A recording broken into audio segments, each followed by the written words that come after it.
Bonjour et bienvenue. Aujourd'hui, on s'attaque à un sujet qui fait souvent un peu peur, le logarithme népérien. Mais promis, on va voir ça ensemble de manière super calme pour que tout devienne clair. Alors, avant toute chose, on va faire un truc simple. On respire un grand coup. Il faut bien garder en tête que le logarithme, à la base, ça n'a pas été inventé pour nous torturer. Bien au contraire, c'est un outil qui a été créé pour simplifier la vie.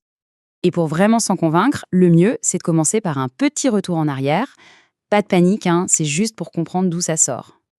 Alors voilà, lui, c'est John Napier, ou Jean Nepère en français. Au tout début du XVIIe siècle, il a mis au point son invention, merveilleuse. Son objectif, il était simple, transformer des calculs astronomiques qui étaient absolument monstrueux, des multiplications, des divisions à n'en plus finir, en de simples additions et soustractions. Imaginez le gain de temps pour les scientifiques de l'époque, c'était juste colossal. Et ce n'est pas du tout une exagération. Le grand scientifique Pierre-Simon Laplace a carrément dit que cette découverte avait, je cite, « doublé la vie des astronomes ».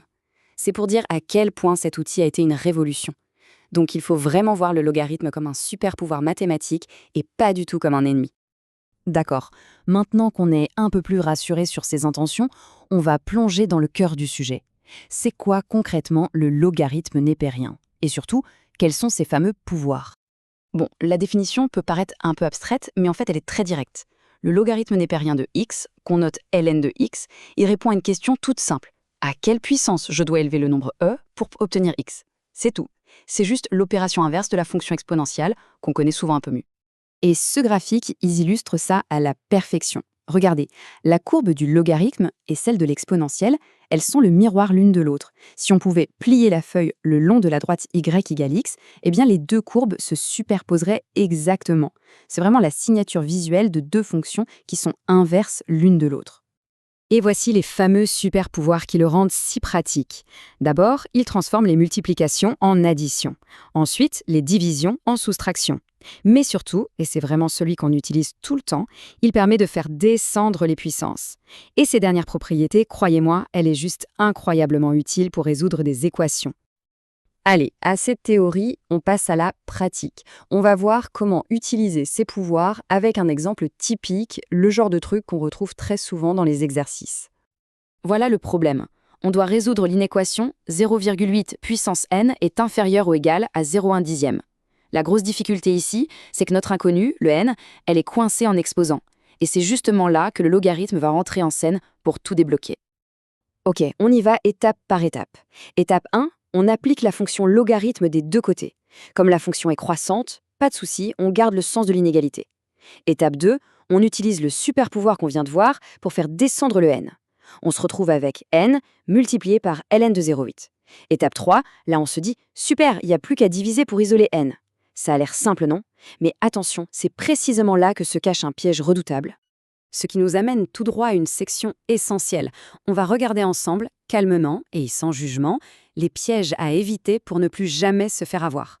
Il faut savoir qu'il y a deux erreurs que, statistiquement, 95% des étudiants font avec la fonction ln. L'objectif, c'est de bien les repérer pour faire partie des 5% qui, eux, ne tombent pas dedans. Alors, le premier piège, c'est d'oublier la base de la base, le domaine de définition. Le logarithme, c'est un peu comme un club très sélect. Il n'accepte que les nombres qui sont strictement positifs. C'est impossible de calculer le logarithme de 0 ou d'un nombre négatif. Ça, c'est la règle d'or. Et cette comparaison montre exactement pourquoi c'est si important. À gauche, on a une somme de deux logarithmes. Pour que ça existe, il faut que x-5 soit positif et que x-3 soit positif. Du coup, x doit être plus grand que 5. Simple. À droite, on a le logarithme d'un produit.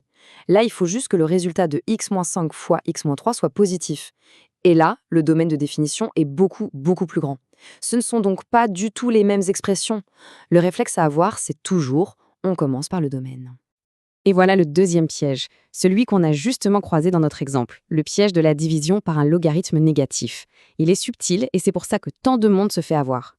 C'est un point crucial à comprendre. Le résultat d'un logarithme n'est pas toujours positif, loin de là. Comme on le voit ici, quand x est plus grand que 1, son log est positif, ok? Quand x vaut 1, son log vaut 0. Mais, et c'est ça le point clé, quand x est un nombre coincé entre 0 et 1, alors son logarithme est négatif. Alors, si on revient à notre calcul, on devait diviser par ln de 0,8. Et comme 0,8 est bien un nombre entre 0 et 1, la valeur de ln de 0,8 est négative. Et ça change absolument tout. Et voilà donc la solution correcte. Puisqu'on divise les deux côtés de notre inéquation par un nombre négatif, qui est ici ln de 0,8, on doit absolument, obligatoirement, inverser le sens de l'inégalité. Le signe inférieur ou égal devient donc supérieur ou égal. C'est une règle de base des inéquations, mais l'apparence de ln de 0,8 peut vraiment nous tromper. Parfait. On a fait le tour du plus dur. Maintenant, on respire à nouveau, on se pose et on fait un petit résumé de tout ça de manière très, très calme. Voilà les 3 points essentiels à garder en tête. Premièrement, ln de x, c'est l'inverse de exposant x, et ça n'existe que pour des x strictement positifs. Deuxièmement, son grand pouvoir, c'est de simplifier les calculs, et surtout de nous aider à isoler les inconnus en exposant. Et troisièmement, le point de vigilance, si x est entre 0 et 1, son logarithme ln de x est négatif. Il faut alors penser à inverser le sens des inégalités. Et c'est tout. Et pour finir sur une note un peu plus légère, une petite blague pour s'en souvenir. Logarithme et exponentiel vont au restaurant. Qui paye l'addition? Eh bien, c'est exponentiel, car logarithme ne perd rien. Voilà, le logarithme, ce n'est rien de plus qu'un outil puissant et même assez élégant. Avec ces quelques clés en main, on peut vraiment l'aborder beaucoup plus sereinement. Bonne révision et à bientôt.